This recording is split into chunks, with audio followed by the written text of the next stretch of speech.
Hi, my name is Kelly Deuce, and my presentation will be over global warming and its effects. I am in Block 3A of Dr. Corum's statistics class.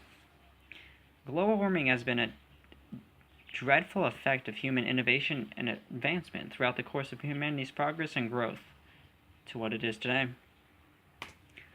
Let's take a look at this picture from China taken in space in the mid-year of 2015.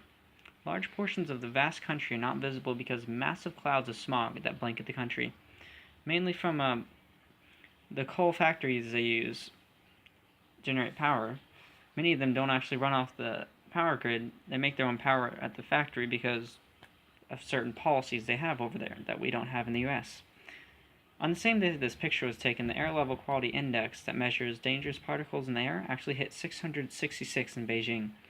To give you some context, in the US, anything above 300 is considered capable of causing the entire population serious health problems.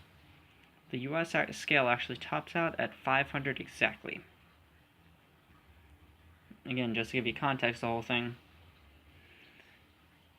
Another vast event that happened was a hole in the ozone layer over the South Pole and Antarctica, which was caused by the massive usage of a chemical that was easy to manufacture and used as a propellant in many aerosol products back in the 80s.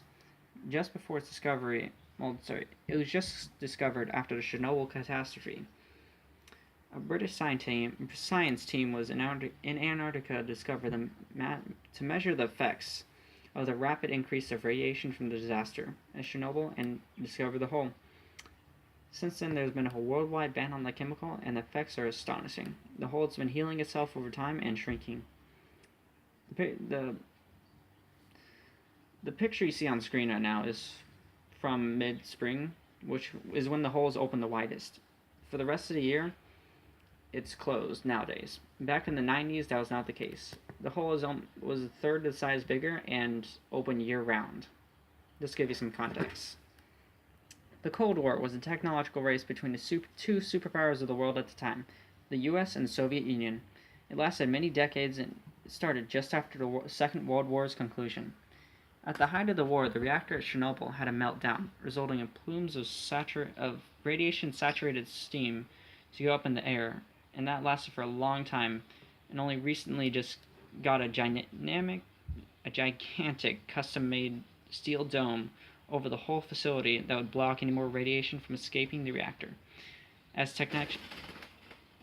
technicians were to dismantle the facility and remove all the radiation-causing materials inside it. Throughout all the years that occurred, we've made numerous technological advances that have put the correct laws in place to prevent most forms of major pollution. In the US at least. But to make the world a better and cleaner place, we have to get everyone on board, including the major manufacturing countries of India and China. But not just them. We got to get everyone involved, including a lot of the developing countries of Africa and the Middle East. On the survey side of things, the website I did my survey on only allowed 100% responses to be viewed without paying, just to see if 45 more. Out of the surveys received, 100% of the data obtained from the first 3 questions could be used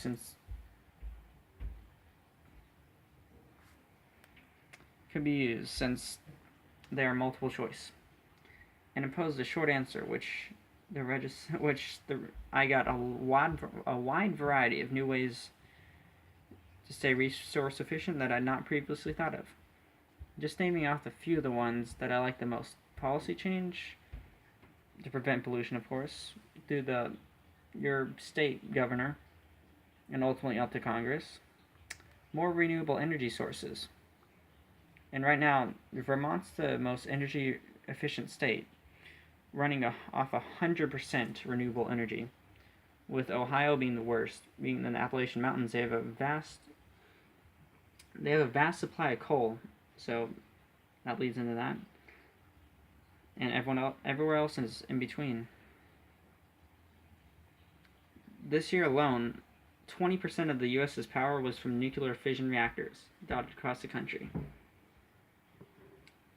And my favorite response was